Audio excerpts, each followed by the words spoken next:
continues. Yeah, you can smile, it's okay, we are too. Playing for each other. Swing and a miss. Oh boy! Wow, what a shot! Wow! Unbelievable! Playing for their hometown. To left field, and it's gone! That was a bomb diggity, folks! Now, just one win away. As Florida walks it off. Indiana returns to the Central Region Championship game. From punching their ticket to the Little League Softball World Series.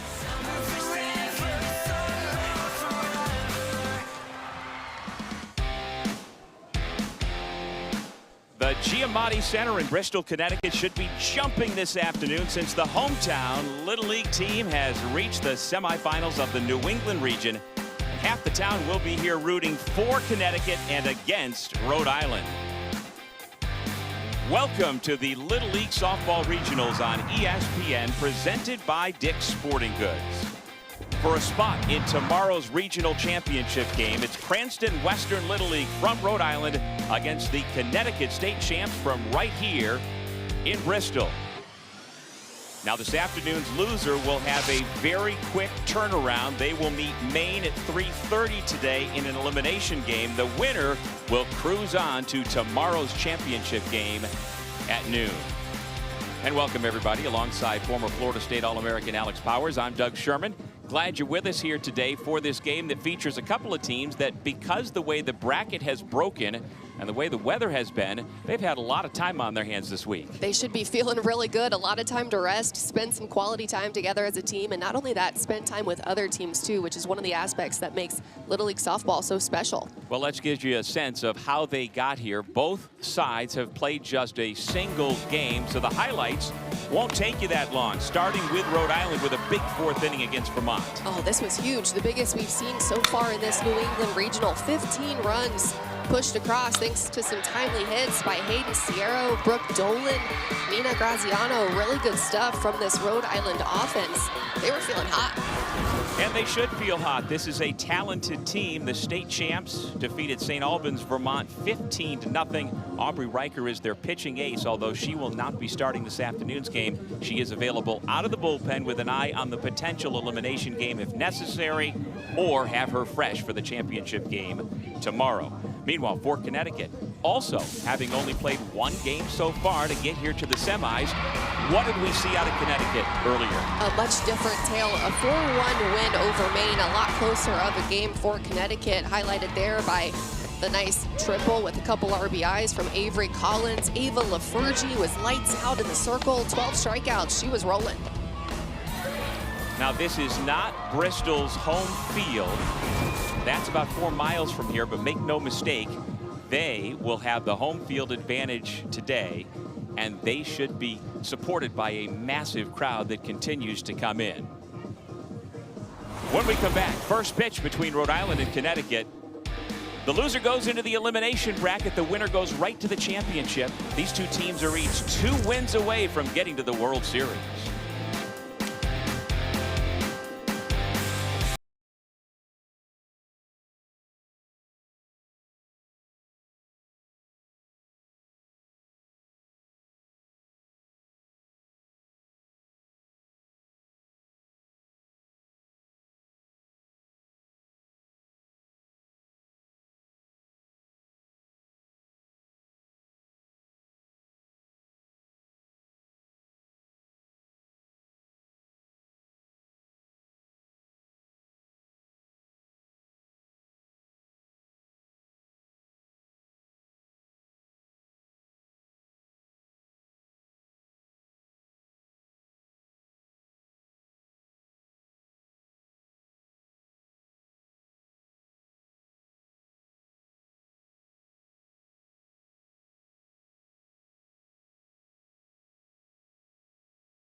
The Little League Softball Regionals on ESPN are presented by Dick's Sporting Goods. Every season starts at Dick's.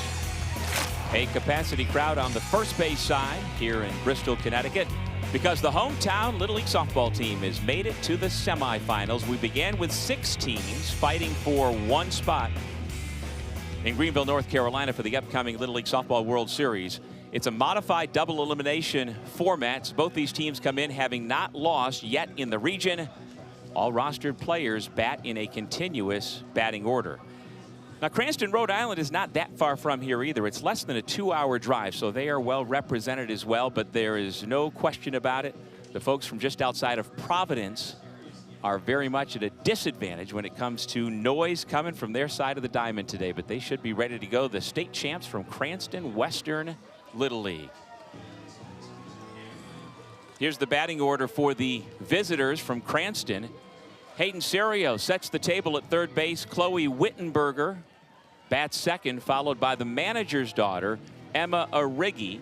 And you'll notice 3 of the girls don't have positions next to their names. That's because everybody's in the starting batting order, but not everybody can be in the field, nor is there a requirement for them to be out there. And the starting pitcher for Connecticut, Ava Lafergie, in the circle. And Alex, she is ready to go. Ava Lafergie, a lot of excitement going into the game today. Going to be predominantly something hard in the zone. Throws a 2-seam fastball really well. Can mix in the changeup, and the curveball is a big strikeout pitch. She is 5 feet tall, 13 years old, a rising 8th grader. And there is Bobby Arrighi, the manager for Rhode Island. And we are underway. Well, Bobby Arrighi, he is a 47-year-old middle school social studies teacher, an 8th-year Little League volunteer. And keep in mind, all of the coaches, the managers, so much of the support staff around, the umpires we have today, all volunteer their time to make sure these girls have the experience of a lifetime. Again, just another one of those aspects that makes Little League as a whole just such a unique experience, so much fun. Serio's ground ball to second, picked up by Thompson. And there is one away. So you've seen Mary Thompson at second for Connecticut. The first baseman is Kevin Knowles. Lucy Bastiance is the shortstop. Avery Collins at third. And in the outfield for Bristol, Connecticut, McKinley Whitlock, Lucy Callett, Ellie Tisha from left to right, and Dakota Green is behind home plate. And I wonder how many of the people we see here at the Giamatti Center are playing hooky from work. Let's not show them. We don't want to get them in trouble. But I feel like it's for a good cause. I feel like their bosses would understand. This is Chloe Wittenberg, the first baseman for Rhode Island. Chloe had 3 hits in Sunday's win over Vermont. And Coach Serio says of Chloe, she eats, breathes, sleeps softball. And if given the opportunity, Chloe would play softball at 1 a.m. I don't know about you, but that's well past my bedtime. Not so much for me. I'd be here watching. She bounces a base hit into left field between Collins and Bastiance. And the first base runner of the afternoon is Chloe Wittenberg. Good piece of hitting there by Chloe Wittenberger. Just goes right in the hole. Little 5-6 action. Good piece of hitting. Base runners early. That's what it's all about. And now the dangerous Emma Arrighi. Her RBI single Sunday opened the floodgates. There's a foul ball on that big decisive inning. Again, a 15-run 4th inning that subdued Vermont. And she is the daughter of the manager, Bobby. Mom is Joanna. And Emma says her nickname, as you see there, is Riggs, for obvious reasons. Chopper back to the circle. Lafergie goes to first. On to second goes Chloe Wittenberg. So with 2 outs, there's a runner in scoring position for Rhode Island.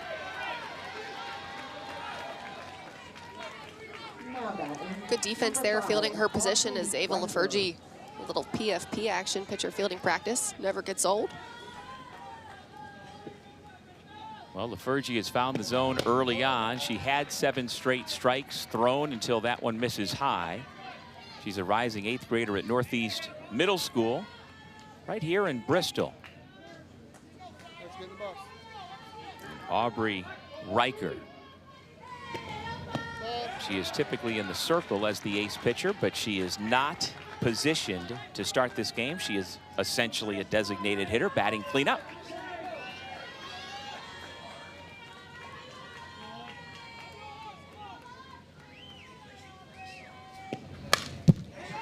Held up, didn't mean to, but fouls it away. 2 balls and a strike here in the top of the first inning.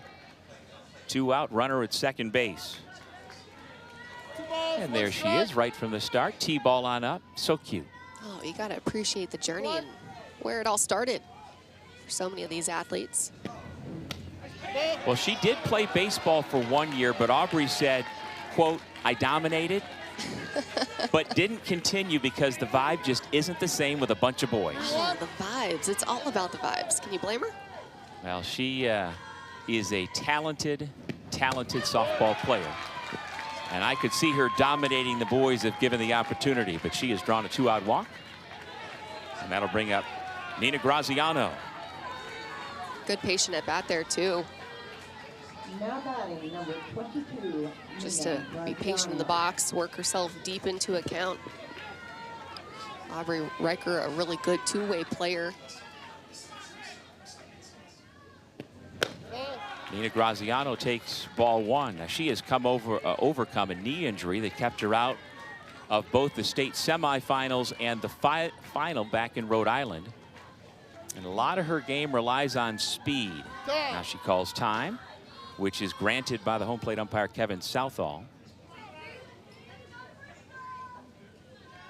I think he specifically stated all gas, no brakes for Graziano. She's behind on that fastball from LaFergie. 1 ball, 1 strike.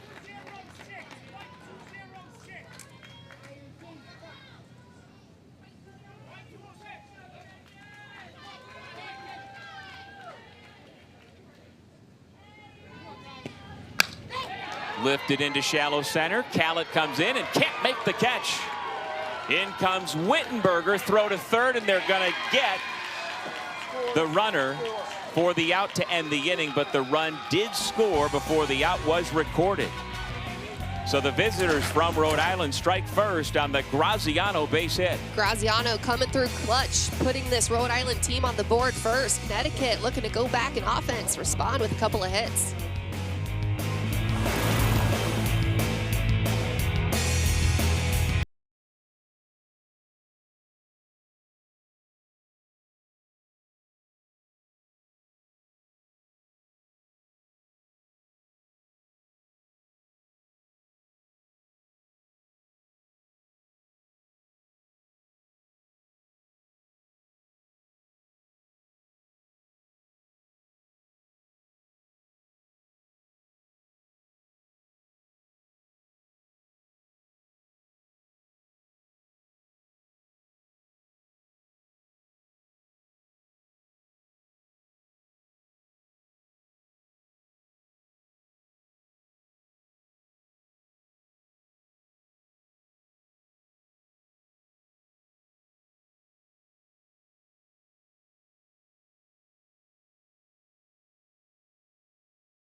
And they had, after winning their state championship, what amounted to a victory parade through town to get here to the Giamatti Center. And so they were received all the way along the 4-mile route as though it was a parade. And there was a group of locals rooting for these girls when they got off the bus and into their dormitories here at the Giamatti Center. So it's been a marvelous week in their hometown, looking to continue that today.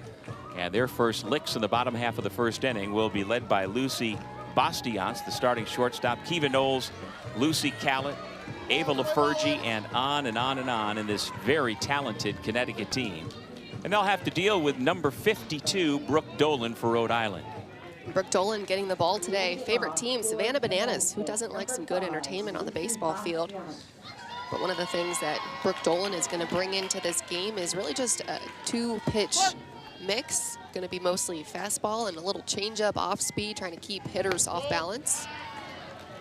Might be a little shocked to not see Aubrey Riker getting the ball, but sitting in a good position here. Both of these teams in the winner's bracket, technically.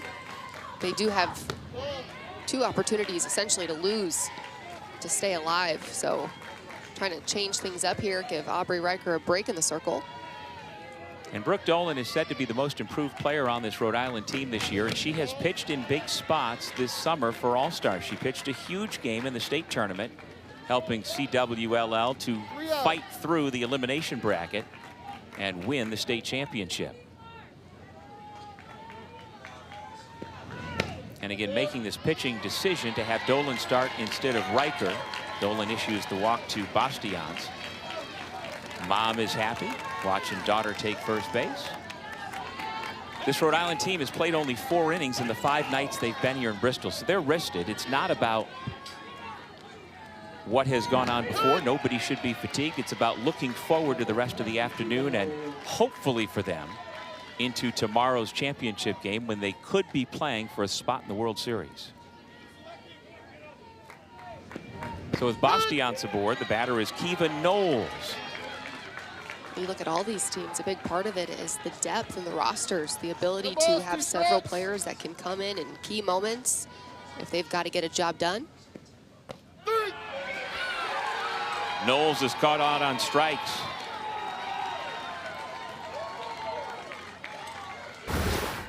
Brooke Dolan, huge pitch, 3 straight to Kiva Knowles. Gets the strikeout looking. Love the location there, climbing the ladder a little bit up in the zone. Good stuff. Now Lucy Callett, arguably the best hitter on this team, pops the first pitch up. And it's gloved at second by Emma Origi for out number 2.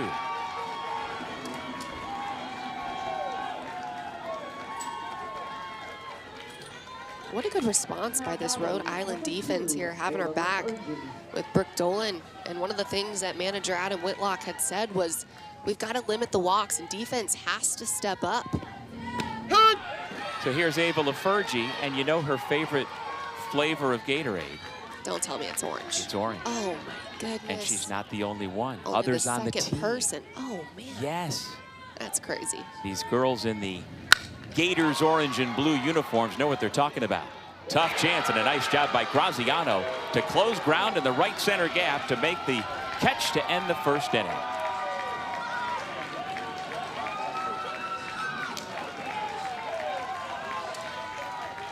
How about it? Right field. Nina Graziano does a great job tracking this ball off the bat of Ava Lafergie. Hits it deep in the right center gap, but defense can win a championship here. Nina Graziano does a great job, fired up. Look at the excitement, too, from her teammates around her.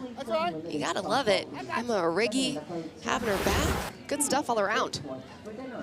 Capital One, Dick's Sporting Goods, and Easton Softball. Well, by the time these two teams have reached this point, the semis of the New England region, they played a lot of softball together, and in the midst of memorable summers, hoping they can extend it on to August.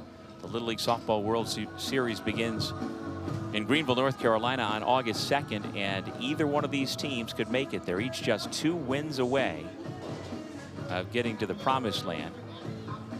For Rhode Island, under the direction of manager Bobby Origi and the coaches Michael Cirio and Bill Chattel, they have made it to the regionals for the 4th straight time, and they have done so coming out of the losers bracket as necessary. And again, they ride the right arm of Aubrey Riker as necessary, but through the first inning here this afternoon, Alex, they have not needed their ace, at least not yet. Well, good things happen when you swing the bats and put the pressure on the defense there, especially when you score first. It's a good feeling for a pitcher, no matter who it is in the circle, to go out and just have that extra confidence, knowing that they've got a little bit of room to work, alleviates the pressure. And last year's team,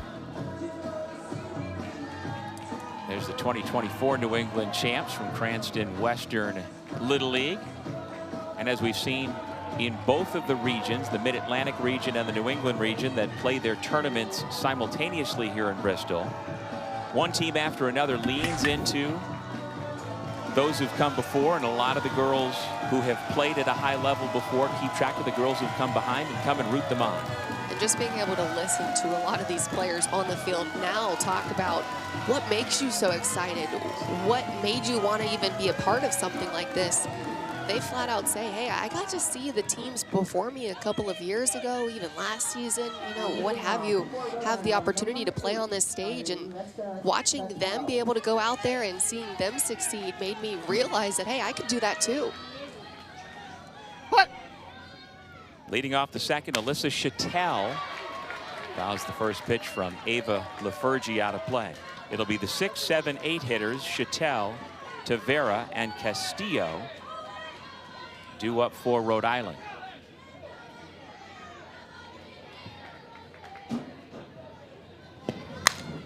Chattel puts it down the right field line, but foul, and she's behind 0-2, facing Ava Lafergie.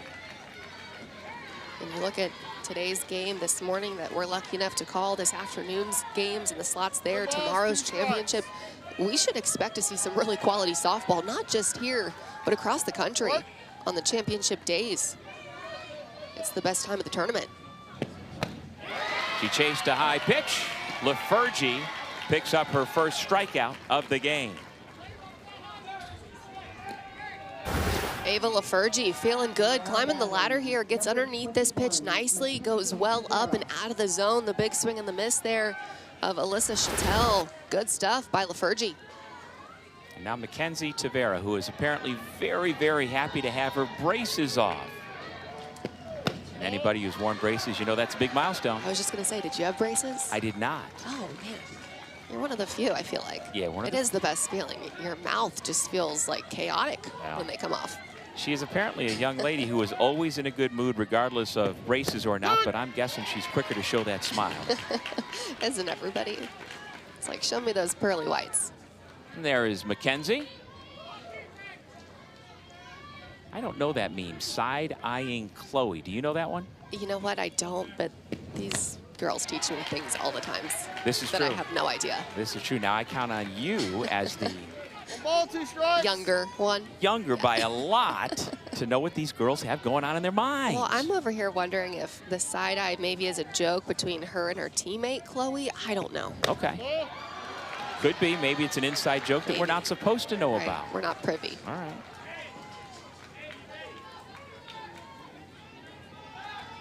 Well, Mackenzie Tavera's mom is Jennifer, dad Marcelo.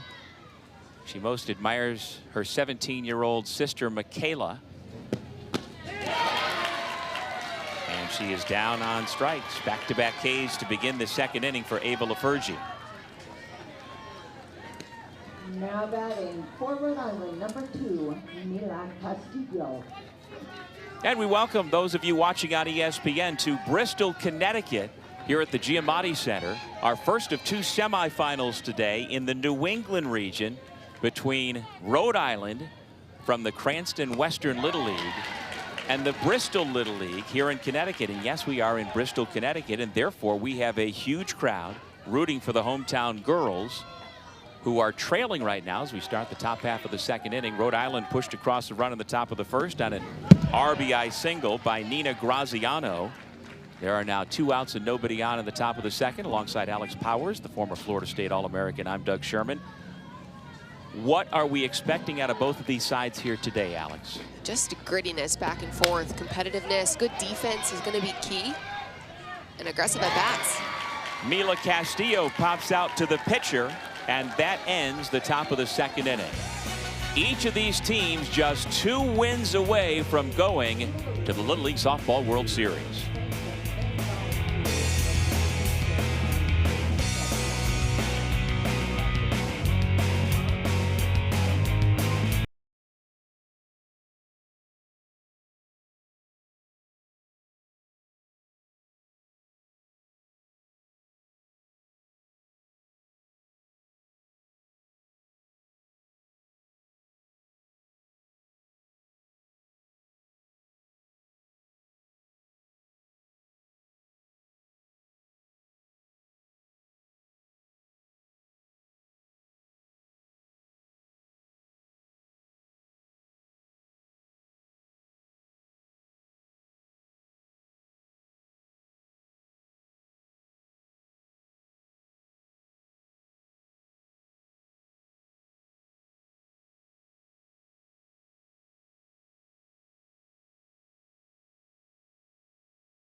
Softball Regionals on ESPN, presented by Dick's Sporting Goods. Well, the City of Bristol Parks and Rec Department has brought hundreds of kids from summer camp to root on the hometown girls from Connecticut. And there they are. I'm expecting a lot of noise from that section of the Giamatti Center once the home team gets things cooking here, Alex. Well, I think we're going to keep our head on a swivel up here in the booth, and we will be ready to capture all the excitement that this Bristol community is giving us for their hometown team. And this is the very first time in the history of having the regionals here that the hometown softball team is qualified to play in regionals. And the city has absolutely backed it. We were talking last inning about the parade that was held from their home field at Rockwell Park, about 4 miles from here, to then welcome them here to the Giamatti Center. And while it was the police and the firemen who escorted them, it turned into an impromptu parade as people just came out on the street. And we're here at the entrance to the dormitories at the Giamatti Center, just rooting on the hometown girls. It's a party. Everybody wants to be a part of that. The batter is McKinley Whitlock, leading off for Connecticut, facing Brooke Dolan, who got off to a little rocky start in the first inning. 4 straight pitches out of the zone to issue a leadoff walk, but then she locked in and retired the next 3 Connecticut batters.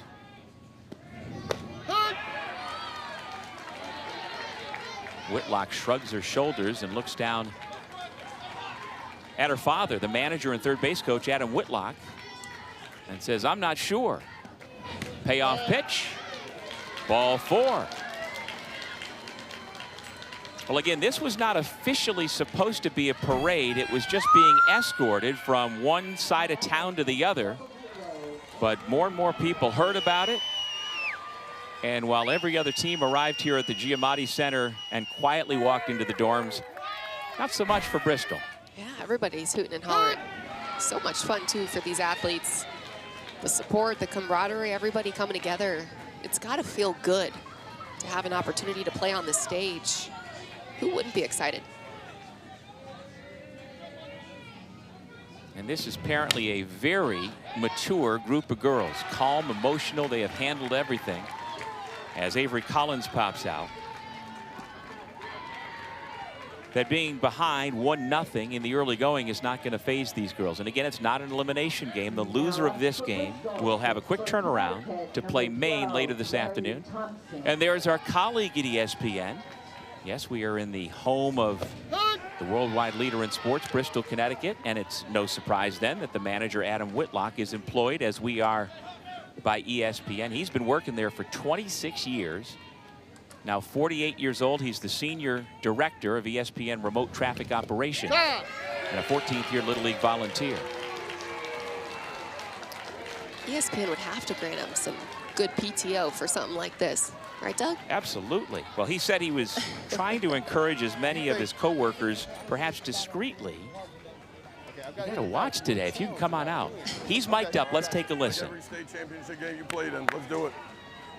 You know what? Okay. Never mind. Never mind.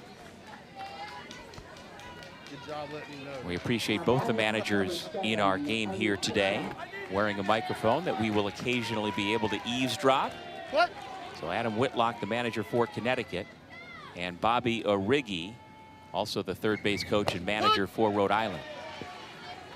The batter is Ellie Tisha, starting right fielder for Connecticut, and she takes a strike.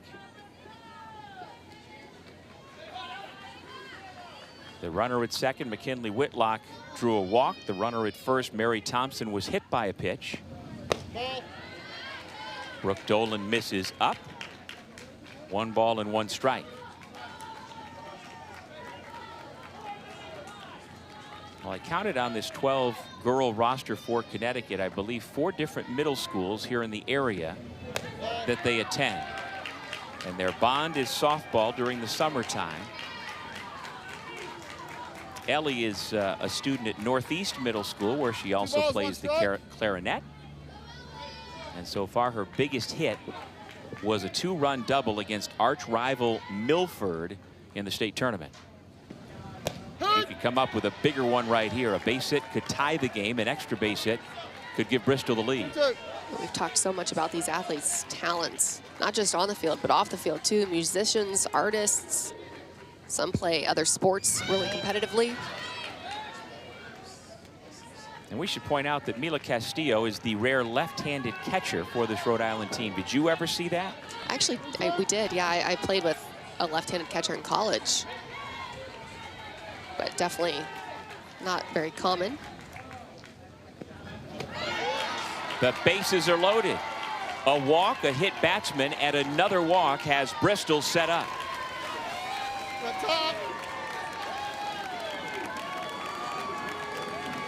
Well, the rest of the defense for Rhode Island now really needs to be on its toes. With one out, somebody's got to make a play on the infield. It's Hayden Serio, Sophia Pizzo, Emma Origi, and Chloe Wittenberger. Put it on the ground, we win. All right? Hey, take your time. Take your time. Pick yours. Line drives, kiddo. In the air, we tag. All right? I need you up to that line every time. She snaps, she got to throw through a batter. We'll be back quick. Off.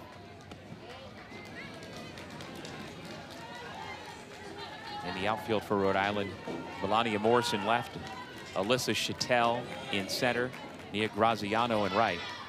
Dakota Green, number 99, the catcher, and number 9 hitter in this lineup stands in. Ball 2, and now the pressure gets a little more for number 52 in the circle, Brooke Dolan behind in the count. That's one of the things that manager Bobby Origi had said. We've really got to rein in the walks. The free passes have to be kept to a minimum here if we want to win this game. Trust the defense. They're going to make the plays behind you. They've been so good all season long. Just let the hitters put the ball in play. They'll have your back. D-Money. And D-Money drives in a run with a bases-loaded walk.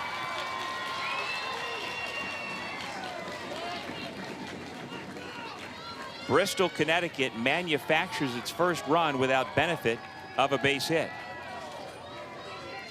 They haven't barreled anything up, and when they did, your defense had your back.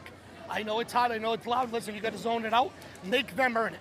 We got to first pitch strikes is the most important thing. Don't let them get ahead in the count because they're just not swinging the bat. They're going to take till you throw them one. We need to control the count. There's the next batter. Hey, tie game, no harm here. Let your defense help you. First pitch has got to be a strike. First pitch strikes. I know it's easier said than done. Make them hit it. Hey, guys, go get it for her. Play for her. Play for her. Come on, let's go get it. Love the message there, Alex. He's spot on, too. Just don't make the moment too big. It feels really big. It feels really loud right now because of the fans in the stands, everybody rooting for the hometown team. But let's make this about us. Stay locked in. Make the defensive plays. Let's have Brooke Dolan's back. Manager Bobby Origi was in the stands for last year's regional. Now in the dugout, trying to calm down his girls in a tough spot. Faith Marie Soto is now up with the bases loaded.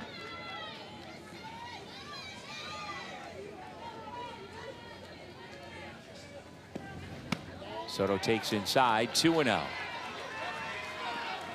was one of the things he said, too. First pitch strikes, you got to get ahead early in the count. Make the hitters work from behind because you don't want to be doing that as the pitcher. You're going to have to throw a lot more pitches over the plate. Ripped up the middle, off the glove of the shortstop Pizzo. 1 run is in. Here comes the second run. Bristol, Connecticut has taken the lead.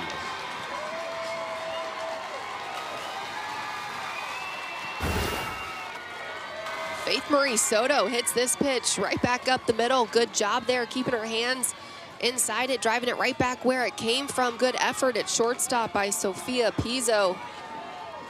Just unable to come up with it. The ball going all the way to center field. A couple runs coming in off the clutch swing by Faith Marie Soto. That is the first hit allowed by Brooke Dolan this afternoon. It produces 2 runs and now 3-1 Connecticut. That pitch gets away. It's a wild pitch, allowing Green to move to third and Soto to advance to second. The batter is Alex Patterson. He is 11th in this 12-player continuous batting order. And a chance to break open this game with 1 swing.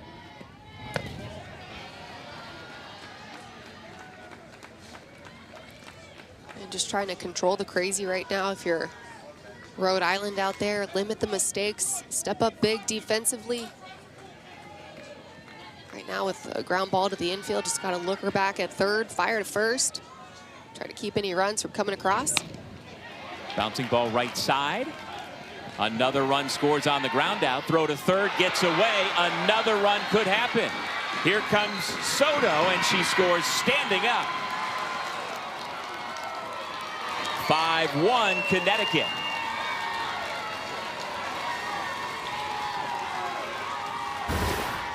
Good things happen when you put the ball in play, and this one right here by Alex Patterson, just a routine ground ball to the second baseman, but puts the pressure on the defense. Good base running by Dakota Green, aggressive right off the bat. She was rolling and then forcing the throw. Faith Marie Soto moving up an additional 60 feet, causes more errant throws. Coming in to score, that's big. The bottom of this Bristol, Connecticut lineup is delivering. The RBI ground out by Patterson, then the throwing error allows the second run to score, 5-1, as Juliana Pavlak stands in. She pops it up right side, could be in play, but no, just off the top of the dugout. Good try by Chloe Wittenberger. She couldn't get there.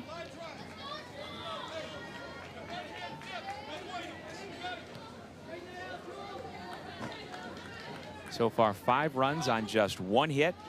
Here in the inning, there have been 3 walks and 1 hit batter. Fun fact that we saw at the bottom of her little bio there was her nickname's Apples. It's her pregame superstition. Eats one before every game. Nice. Wonder if she likes red apples or green apples. Home plate umpire Kevin Southall has called time and is addressing Brooke Dolan.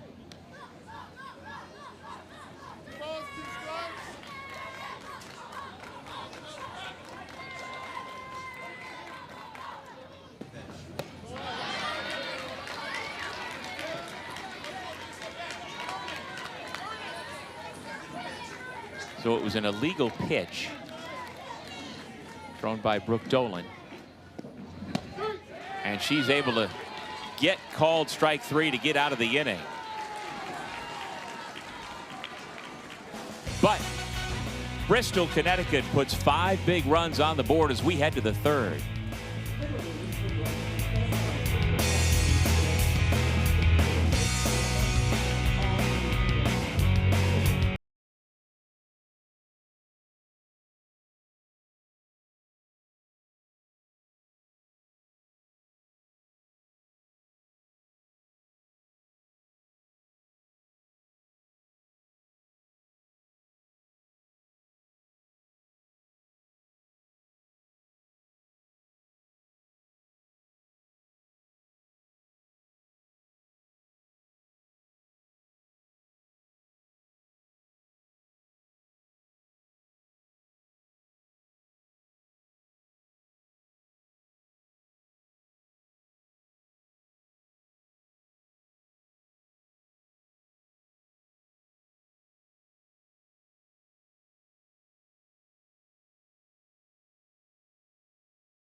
The girls from Rhode Island took the opportunity on Monday to go to Lake Compounce. That is a terrific amusement park right across the street from the ESPN campus, just a few minutes from where we sit. But that's not the only thing the Rhode Islanders have done. On Saturday, they went to Spare Time Bowling. And then on Tuesday, yesterday, they went for dinner at Ironworks in Bristol. And I mean, we sat here during a 6.5-hour rain delay. They were smart. They were not on the schedule. Say, hey, let's go have a nice group dinner. I got 4 words. Thanks for the invite. Exactly. Where was it? Well, what the heck? We were working. We were waiting and working. Waiting for the invite. You're right. We could have made it over and back. I think they would have understood. Well, that just gives you a sense of how much fun it is for these girls to be here, to stay with their best friends in the dormitories, make new friends with the other team. Bunt laid down by Melania Morse, and she makes it to first base safely. She's going to try to go to second, and she will beat the throw. That is a bunt single, and she moves to second on the throwing error. And how about it? Trusting the speed. Melania Morse does a good job just putting the ball in play again. Make the defense make the play. She sees it through, was going to be safe at first with the forced throw, goes over the head, gets an extra 60 feet, now sitting in scoring position. Rhode Island trying to get some of those 5 runs back that they gave up in the last half inning. The 10 hitter in this continuous batting order is Sophia Pizzo, the starting shortstop. And Sophia is apparently all business. And the team goal every practice, every game, is to make her crack a smile. And their manager, Bobby Arrighi, says he's usually successful at making her smile. What he does is get real loud. Kind of yell in her direction. Say, come on, Sophia. And usually she cracks a smile, just maybe as a way to quiet her manager down. Sophia goes down on strikes for the first out here in the third. Find Little League on Facebook, X, Instagram, YouTube, and TikTok at the official handles at Little League. And don't forget to use hashtag LLWS. Now the pitcher, Brooke Dolan, stands in. Well, when you see the uniform number 52, it makes you wonder why number 52. Well, her father David's number was 52 while he played college football. And so father hands the number down to daughter. And they didn't have it on the questionnaire, but I kind of figured dad must have been like a linebacker with a number like 52, or maybe an offensive lineman.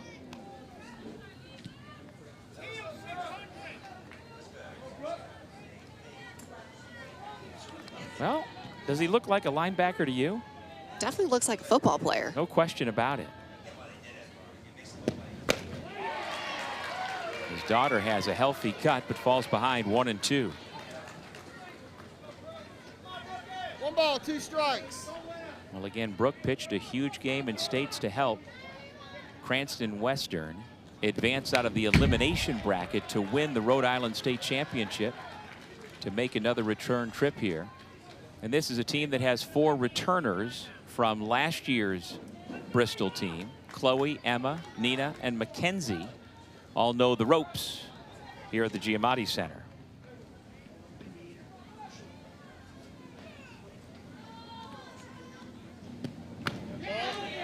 Fergie misses, down and away, 2-2. And that's a great eye, something down below the knees, off the plate. Some umpires have had a bigger zone this past week, but I like that call. The Fergie elevates on the heater and gets her 2nd straight punch out, 4th strikeout so far for Ava. Ava LaFergie feeling good, working all parts of the zone right now, spinning that one again, finding success, climbing the ladder well above the hands, but great pitch, especially ahead of the count there. Love how she's able to lean into that pitch, get really underneath it, and trust the movement. Sloan Benchke is the batter, and what she does for good luck every game, quote, I eat a bag of goldfish while my dad yells at me to eat real food. I said hello to Dad earlier this morning. Kyle is a phys ed teacher, and so if you're a PE teacher, a health teacher, you'd understand why he wants his daughter to eat better, eat healthier. Sloan shows bunt. Yes, she did. She did offer at it. 1 ball and 2 strikes. Are you a health nut? On occasion? I eat 1 kale ball, 2 every day. strikes. Oh, wow. Okay. How about that? I'd say that's pretty good. Yeah, she's a switch hitter here. So she apparently, when she's bunting, she is doing it from the left side. And now when the bunt comes off with 2 strikes, Sloan switches over to the right side. Not something you see very much in softball. Definitely something that's a little bit more common in baseball, switch hitters working on both sides. But the short game in softball, the advantage is supposedly to be 1 step closer to the base, make you that much faster. What? Now choking up with the runner at second, Morse, is Benchke. And she goes down swinging. An impressive end to this third inning for Ava Lafergie. Ava Lafergie's rolling 3 strikeouts to end the inning. Really good stuff. All quadrants right there, but the fastball, good movement. Ava Lafergie on fire.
A little bit about kind of just the pitching eligibility and what goes into the decisions that these managers have to make. So Brooke Dolan getting the ball this morning for the first game today, and the rule is in Little League Softball you are required to rest 1 day after you throw 7 or more innings. So if you look ahead right now at what Rhode Island has potentially ahead of them, they could play 2 games today, and they know that if they threw their ace, Aubrey Riker, more than 6 innings, she's not able to throw in tomorrow's championship, which would be huge and extremely impactful for this team. So Brooke Dolan getting the ball in game 1, trying to save some potential innings of what could be next for Aubrey Riker and the rest of this team.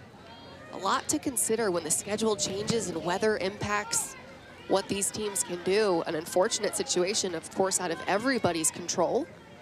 But rolling with the punches, doing what they can is this Rhode Island team. Yeah, the hope was you play 1 game a day and so you can ride your horse. And that is Aubrey Riker now playing first base in place of Chloe Wittenberger. But because we had so much rain yesterday, we also had a rainy day over the weekend. The schedule gets a little wonky and you've got to adjust and lean into your depth.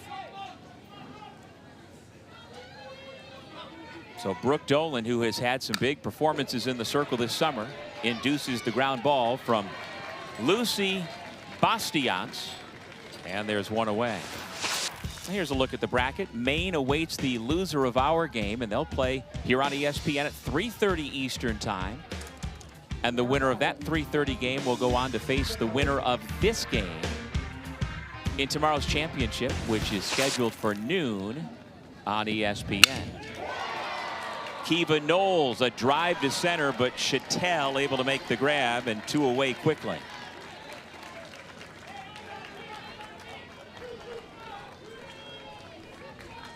Good piece of hitting by Kiva Knowles. Barreled that one up nicely.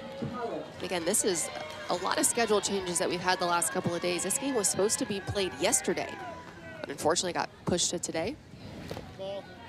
And by the way, we haven't mentioned it yet. The grounds crew here at the Giamatti Center has done a remarkable job. This field has been pounded a couple of times in the last 3 days with heavy rain, and you wouldn't know it. This newly redone field that the Little League poured hundreds of thousands of dollars in to make it look as good as it is right now has so far withheld.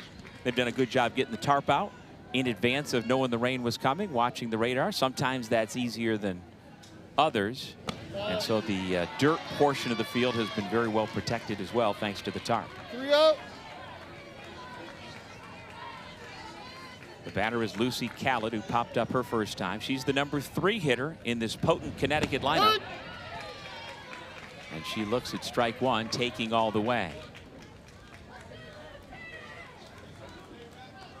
Callett has the team's highest batting average and on-base percentage. Had a 2-run homer to open the Connecticut State Championship game. And she draws a 2-out walk here in the 3rd. Want your child to experience the teamwork and fun of Little League baseball or softball? Visit playlittleleague.org and enter your address to find a Little League community program near you. And you don't have to look far here from the Giamatti Center. There is a healthy Little League program for softball here in Bristol, Connecticut. Showing bunt, runner takes off, no throw down. So a 2-out base runner in scoring position for Connecticut, looking to build on its 5-1 lead. Good job using the speed. Lucy Callett advancing an extra 60 feet. Just aggressive on the bases. You see a lot of stolen bases, a lot of delayed steals at this level, just because there's not always that much communication going on the field. So base runners really trying to take advantage of opportunities. There's a line shot to center field. Played on a hop by Alyssa Chattel, and rounding third coming home is Callett. A 2-out rally, both gets away, and LaFergie takes second. 6-1 Connecticut. Ava LaFergie helping her own cause out there. Just smokes this ball right back up the middle. Nice shot to center field. Gonna fall right in front. But how about the base running too by Lucy Callett, and able to get herself in scoring position. Makes all the difference there for LaFergie to get the RBI. Great team run. And we're going to have a courtesy runner for the pitcher, Ava LaFergie, which Little Leaguers are allowed to do, letting your catcher or pitcher come back in. And so the automatic runner is the person who made the last out. So that is Kiva Knowles, number 10, who goes out to second base and takes LaFergie's spot. But again, it just allows LaFergie to catch her breath, get herself ready to come back out and pitch the next half inning. They don't have to do it. It's a courtesy. And some managers, because of the skill of either the catcher or the pitcher, skill at running the bases, keep them out there. But the majority of them seem to take advantage of that rule. Give them a little bit of a breather when you can. McKinley Whitlock takes strike 1. Well, McKinley spearheaded that 5-run rally last inning with a leadoff walk. Good.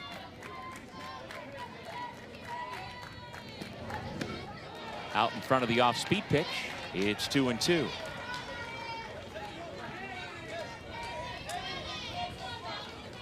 Her dad shouting encouragement from the third base coach's box. And McKinley is a huge AUSL fan. Bouncing ball gloved at third by Cirio. And we've got a collision and the out recorded with Kiva Knowles down on her knees. So while they check out how Kiva is doing, we'll take a break and be back in a couple of minutes here in Bristol.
Welcome to the Little League Softball World Series. This is as big as the event has ever been. 12 strikeouts tonight. On the glove! It is out of here! The competition has definitely elevated. The best is yet to come.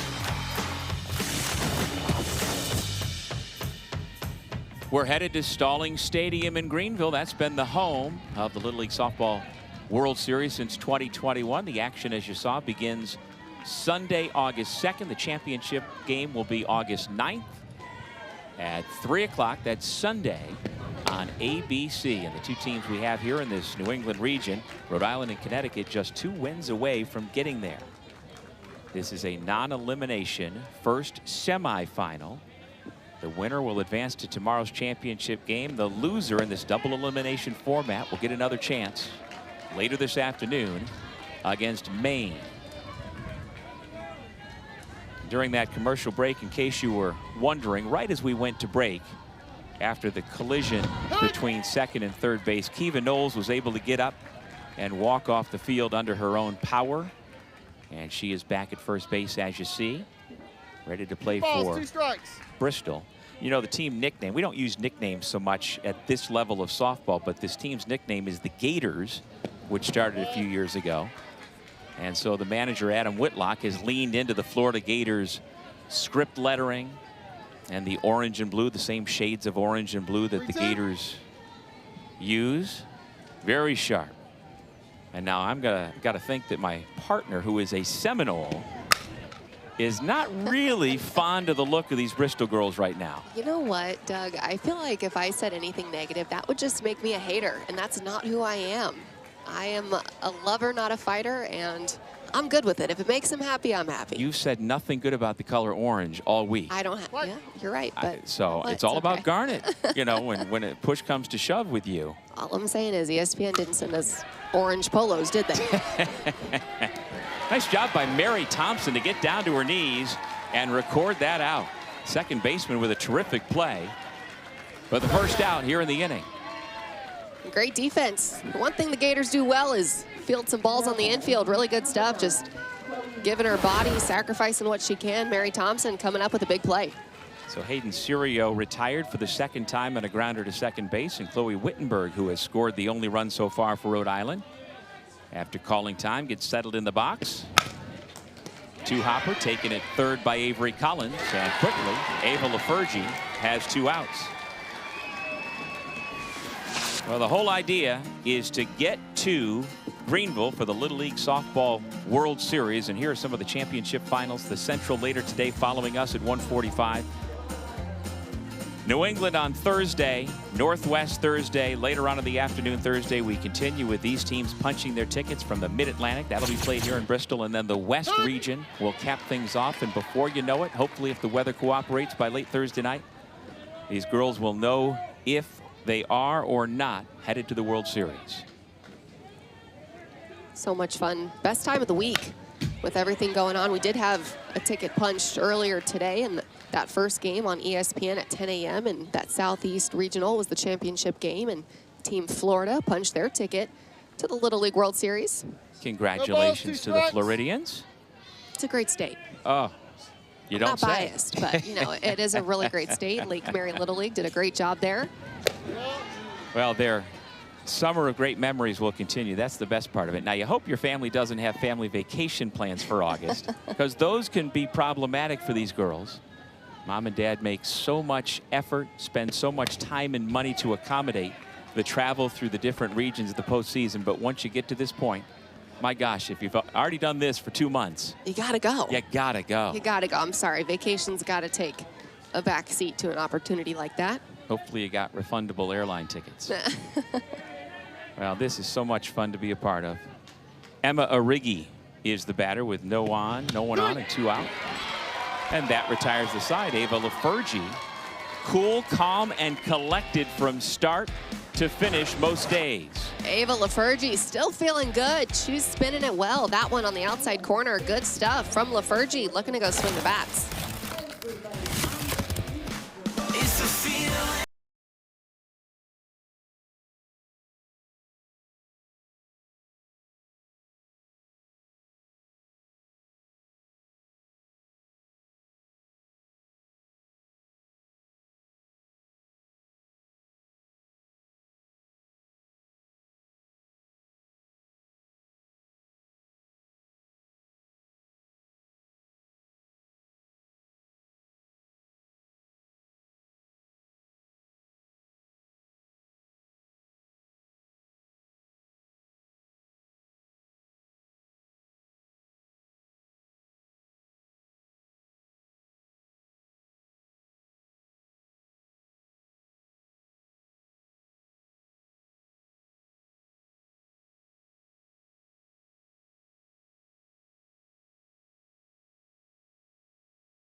Welcome back to the Little League Softball Regionals on ESPN, presented by Dick's Sporting Goods.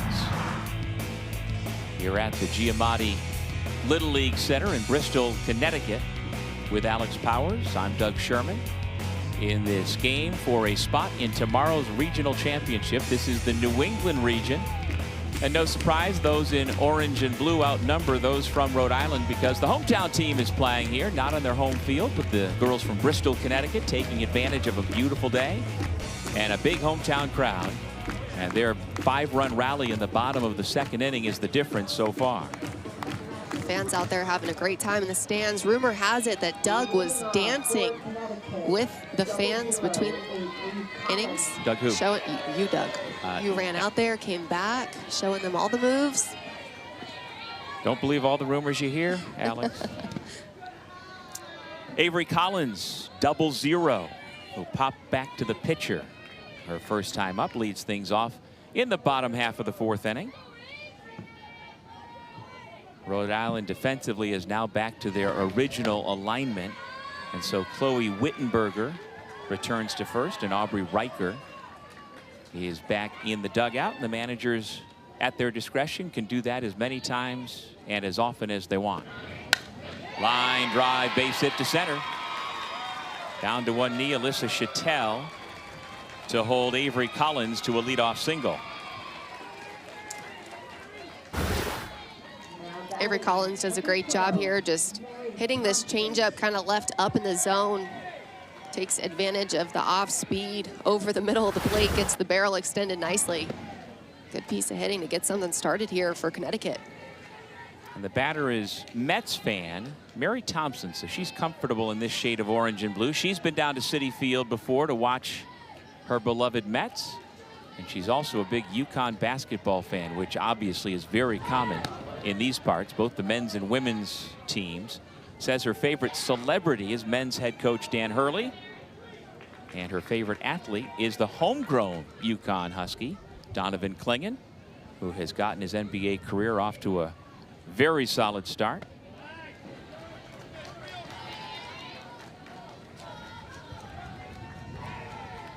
Three balls, no strikes.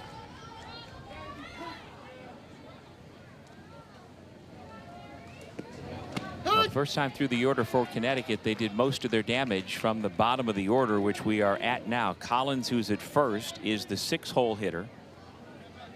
Mary Thompson, Ellie Tisha, Dakota Green, Faith Marie Soto, the next in the lineup, all reached base and scored. And now the first two aboard are on here in the 4th. Don't miss an interleague matchup when the Chicago Cubs host the Detroit Tigers tonight, 8 p.m. Eastern on ESPN and the ESPN app. We are just a few miles from the ESPN headquarters here in Bristol, Connecticut. And if I can watch the Cubs and the Tigers, I'm watching Pete Crow Armstrong every day and every night. You a big MLB fan? Huge MLB Huge. fan. How about you? I love watching baseball. College, pro, doesn't matter. Both runners advance in the wild pitch. There's a hot shot to short off the glove of Pizzo, and the bases are loaded. I say the glove, I wonder if it hit something else on her. She took a shot and didn't flinch. Good piece of hitting here by Ellie Tisha. Does a good job just barreling that one up. It does look like it got kind of off the heel of the glove, or like you said, the wrist almost of the shortstop, Sophia Pizzo. Tough break, hard hit ball. And now here is Dakota Green, whose older brother DJ is a big inspiration not only for the family, but also for everybody really around this softball program. DJ runs 10 miles a day. He was born only 1.5 pounds. He was not expected to live. And after a number of serious surgeries, he has grown, lives a full, complete life, competes in Special Olympics. His sister with a fly ball to center produces a run. The sac fly by little sister Dakota pushes Connecticut's lead to 7-1. And DJ saying, yeah, that's my sister.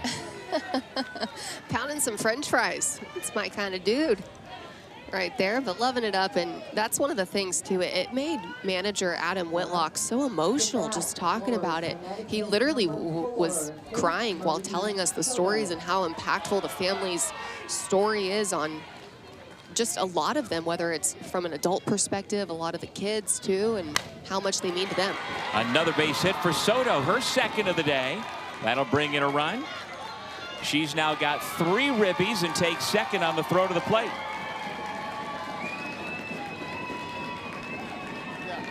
Good top. That is your 10-hole hitter in the lineup, now 2 for 2 with 3 RBIs.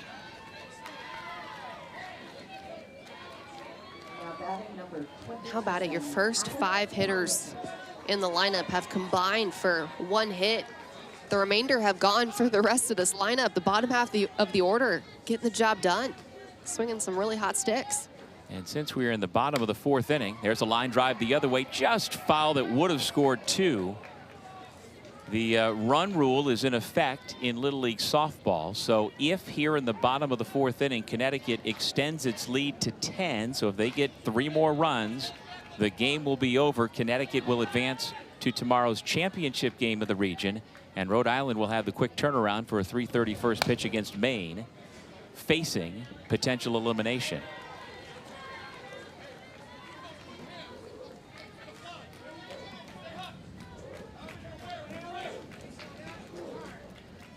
And you know what? I just want to finish up on the Green family as well. Not only is DJ inspiring, Dakota's having another terrific game. Mom Kelly, Dad Daryl, this is their wedding anniversary. Oh, happy So anniversary. they are celebrating with their son, watching their daughter play on national television. Alex Patterson, ground ball at short, takes a funny hop. She's safe, another run scores. Patterson gets a RBI single, her second run knocked in today. Tough break at shortstop for Sophia Pizzo. Not much you can do on that one, but great hit there by Alex Patterson. Hits it firm and on the ground, puts the pressure on the defense. That's big, make them make the plays. Hard to do with a tough hop like that. Pizzo recovering just fine. And now the potential winning runs are on base. Juliana Pavlak stands in.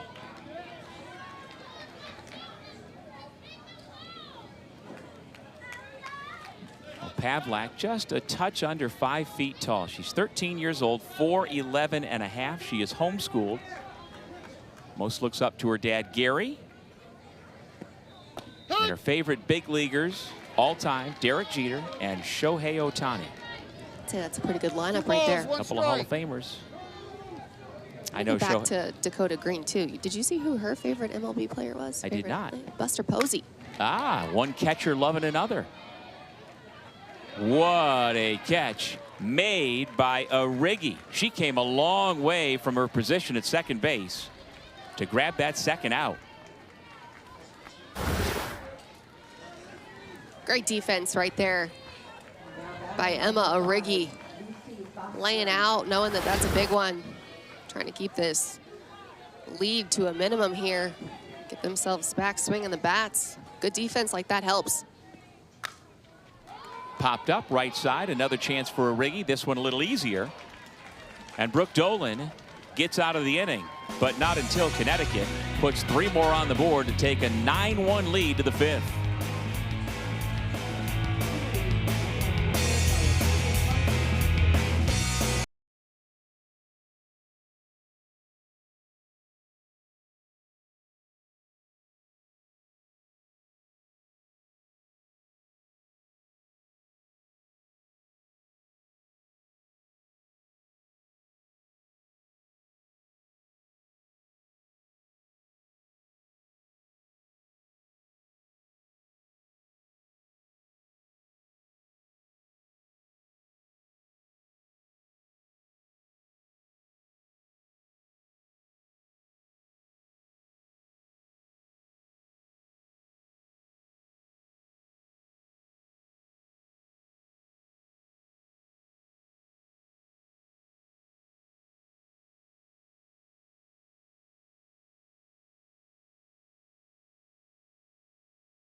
The Little League Softball Regionals on ESPN are presented by Dick's Sporting Goods. Every season starts at Dick's. Alongside Alex Powers, I'm Doug Sherman. The Parks and Rec Department here in Bristol brought kids from summer camp to enjoy this hometown game at the Giamatti Center, and so far they've been treated to the hometown, winning decisively. It's 9-1 as we head to the top half of the 5th inning, and that hometown girl in the circle has been outstanding. Ava LaFergie facing the cleanup hitter Aubrey Riker. And LaFergie has said, quote, "I don't get nervous pitching in big moments." We've gotten a taste of that here today through 4 innings, Alex. And that's crazy to me. I think I get nervous doing most things still in my life. But hey, good for her. Well, that attitude kind of permeates this Connecticut roster. They are said to be very mature as a group. Academically, they are all standouts in their own way, and they've all got activities off the softball diamond that distinguish themselves in the community as well.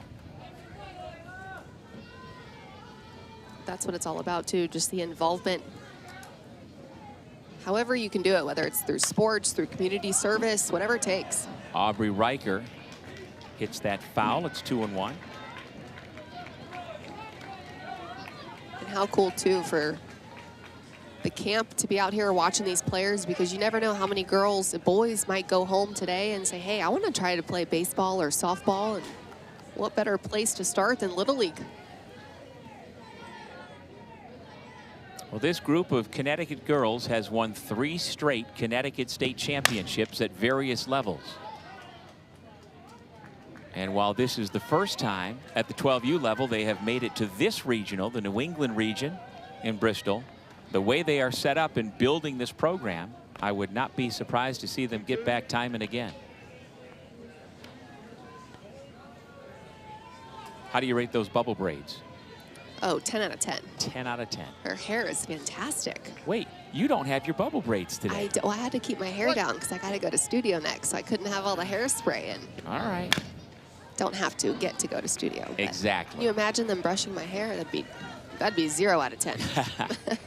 Well, you know, we talk about the cool experience that it is for the girls on the field in the dormitories with their friends playing softball on national TV, but my partner gets to call a game and then just drive 10 minutes down the street to the worldwide leader where ESPN headquarters are, and you get to do some studio work later today as part of the coverage coast to coast of Little League softball. 2 strikes. Living the dream. If I was these girls' age, knowing that this would be a possibility one day in my life, I think I would say you are crazy. No shot. But hey, here we are. Crazier things have happened, I guess. So when does your personal driver get here? Yeah, right. I'll be skirting myself right on out of here. Hit hard to right, but on the run, Ellie Tisha grabs it in stride, and the dangerous cleanup hitter, Aubrey Riker, is retired. Good defense here. Ellie Tisha out in right field, covering some good ground. Pop flies can be hard. Good job staying with it, keeping her feet moving. That's one of the weakest areas I think we've seen just in general from a youth sports perspective is outfield, because balls in the air are so tough to read. It's a little scary too, but these teams having no trouble. Dealing with some sun today. We've got some breeze here in Bristol, Connecticut. But Ellie Tisha was not daunted at all. Going to have some defensive changes for Connecticut manager Adam Whitlock. Changes in the outfield. What's that? So Alex Patterson is going to go to left field. Juliana Pavlak will play center field. And Faith Marie Soto will play right field. And again, this is the manager in a one-sided game to make sure that each of his girls able to play defense. He's not required to do it. Let's take a listen. No pitching. I just want to get some water for the kid, and we don't seem to be getting water.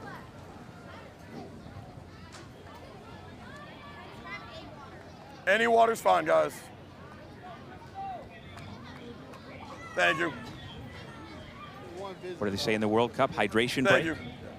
Hydration break. Official visit I get, yeah. All right, stay hot.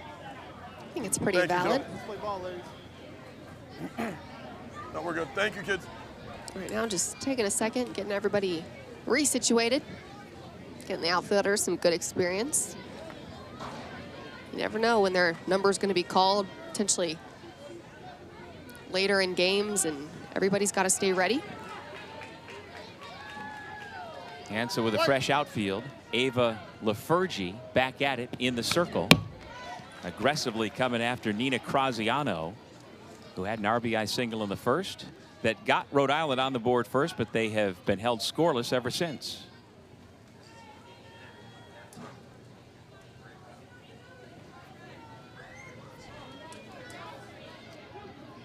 And in the questionnaires that these girls fill out for us, which we so appreciate, so we can learn a little bit about them, what they do, what their hobbies are, what they do in school, what they hope to be when they grow up. Nina says her dream job is to be a labor and delivery nurse.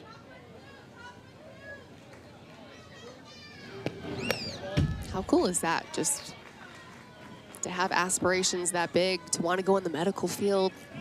Going to be a tough journey school-wise.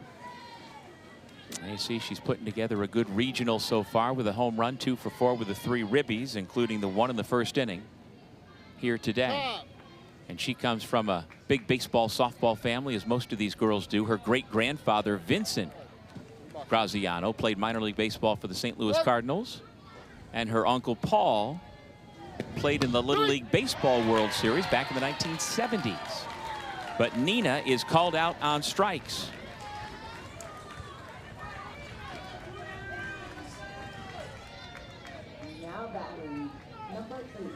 Well, recently the Nutmeg State has done very, very well in this New England region. Milford, Cranston, Guilford, and now this year the hometown Bristol, Connecticut team standing up tall as well for the state. So much talent right here in Connecticut and the Northeast in general. Such good softball being played, and but the history, the expectation of excellence for these teams, so much fun to watch. Ocho, Alyssa Chattel with number 8 on her back, rounds out to the left side. It's a 1-2-3 inning. Once again for Ava Lafergie, 9 straight outs recorded by the right-hander.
This is a Bristol, Connecticut Little League softball team that communicates very well, but not just in English.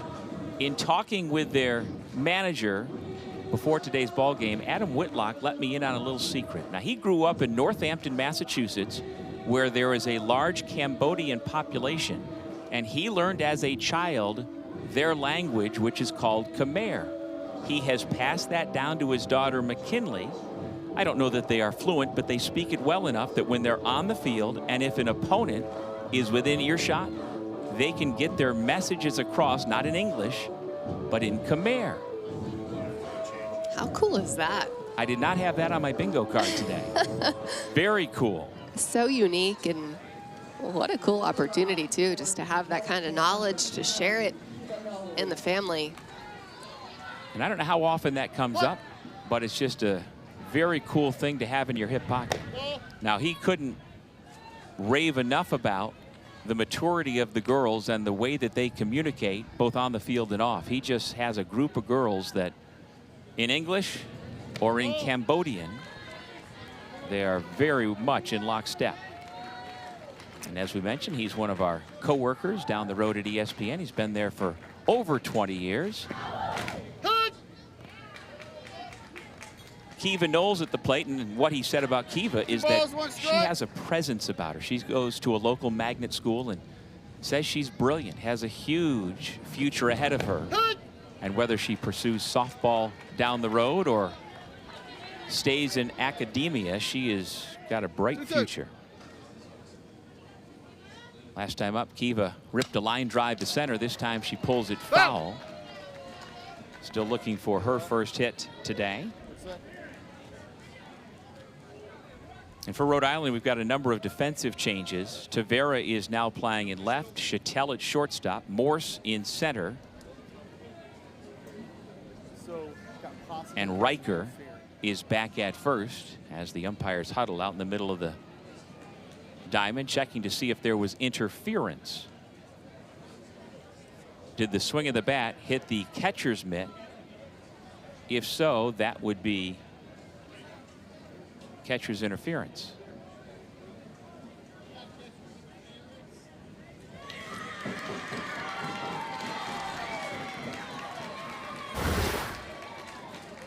Good job on the call here, just seeing if there was that contact.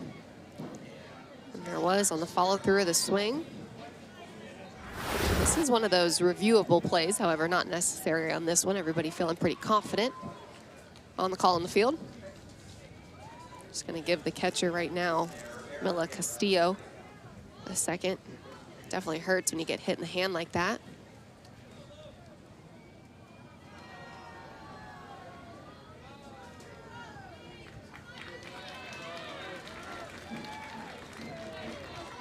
Now batting number 1, Lucy Callett.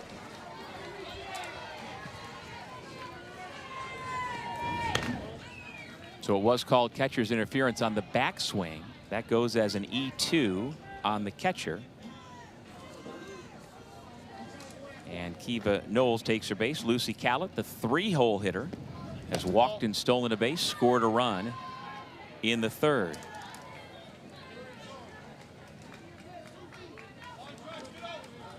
And again, as we play the bottom half of the 5th inning, with Connecticut up by 8, we are 2 runs away from a potential run rule victory. They get the lead runner at second. Callett reaches on the fielder's choice. Knowles retired.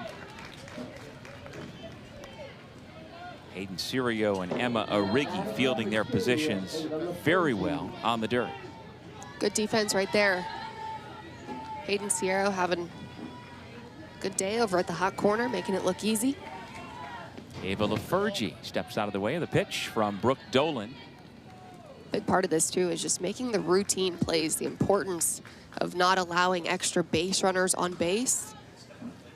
Otherwise, it makes for a long day out on the field. Runner goes from first, throw down on the third base side of the bag, and it allows for Callett to slide in with a steal.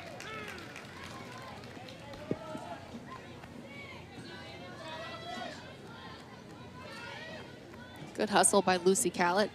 Connecticut knowing how important it is right now to potentially get those 2 extra runs across. That would give them the run rule win. And they want to take advantage and smack the ball around as much as possible. Again, this is a Connecticut team that had a tough game to get to this point. A 4-1 win versus Maine. A couple of days ago now, back on Sunday. And in spite of that loss, Maine is still alive in the regional and will play at 3:30 against the loser of this game for a spot in tomorrow's region championship game. Lafergie takes her base, and now McKinley Whitlock Now, we have her dad mic'd up down at the third base coach's box. If we hear any of that foreign language, we'll share it with you. I don't know how you say shot to the gap in right center in Cambodian, but it's a 2-run double, and that is your ball game. A walk-off 2-run double for McKinley Whitlock. And on to tomorrow's championship game of the New England region goes Bristol, Connecticut. McKinley Whitlock with a fantastic game-ending double there. 2 RBIs coming in to score. Great job getting on base. Lucy Callett, Ava LaFergie helping her own cause. Really good stuff by this Bristol, Connecticut girls softball Little League team. 11-1 your final score in a run rule victory in 5 innings. Bristol, Connecticut advances to the championship. When we come back, we will talk to one of the star players here at Giamatti Field.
(11-1) our final score in a run rule victory for Bristol, Connecticut. And so Connecticut advances to tomorrow's championship game for a spot in the Little League Softball World Series. The loser of our game this afternoon falls into an elimination bracket game later this afternoon, which you can see here on ESPN against Maine at 3:30.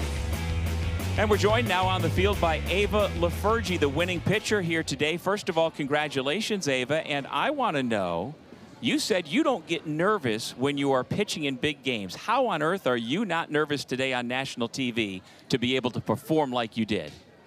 I don't know. I just feel like if I see like a big crowd or before I have a big game, I always just, I don't really get nervous. I just know how to pitch over pressure and under pressure. Ava, you talk about the crowd. How did it feel knowing that there's so many people from your hometown out here supporting you guys? I mean, it's crazy to look up and see how many people really, truly support us, even if they don't know us. Well, your manager, Adam Whitlock, has told us that you're a very close group, a mature group of girls. What's it like to be with these girls and enjoy what you're doing here this summer? I mean, it's everything. I love being with these girls. These girls are really fun to be around, and we know how to, we just know how to be fun, and when we have to have a big game, we know how to, collaborate and work together. Ava, you've had 19 strikeouts in your 2 games so far. What is it that makes you so good in the circle? I mean, my defense, they always back us up, so I don't really have to worry about it. All right, so you have now reached the New England Region Championship game tomorrow afternoon. What's the plan for the rest of the day and tomorrow morning to get ready for that? I mean, to just chill and relax, probably rewatch her game to see what we need to work on. And what's been the most fun thing you guys have been able to do? You've been here for several days now. It's got to be a few things that you've had a lot of fun with. Definitely being around each other in the dorms and spending every night with each other. Well, congratulations and thank you so much for your time, Ava. We look forward to seeing you compete for a spot in the World Series tomorrow. Thank you.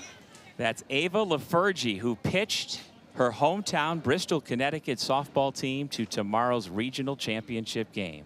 Let's show you how they did it in this 11-1 final score. Rhode Island took the lead with a run in the first, but then Connecticut stormed back with 5 in the second inning and never looked back. Well, so much fun just taking advantage of people getting on base, walks, hit by pitches. It didn't matter how they were able to manufacture the runs. They really strung it together nicely. Those are some good team at-bats. And it was top to bottom. In fact, the bottom of the lineup was actually more productive than the top. And if you look down there, Mary Thompson scored twice. Ellie Tisha scored twice. Faith Marie Soto with a couple of big base hits to knock in 3 runs, one after another. And the girls in the orange and blue will play again tomorrow with a World Series spot on the line. But the season's not over for Rhode Island.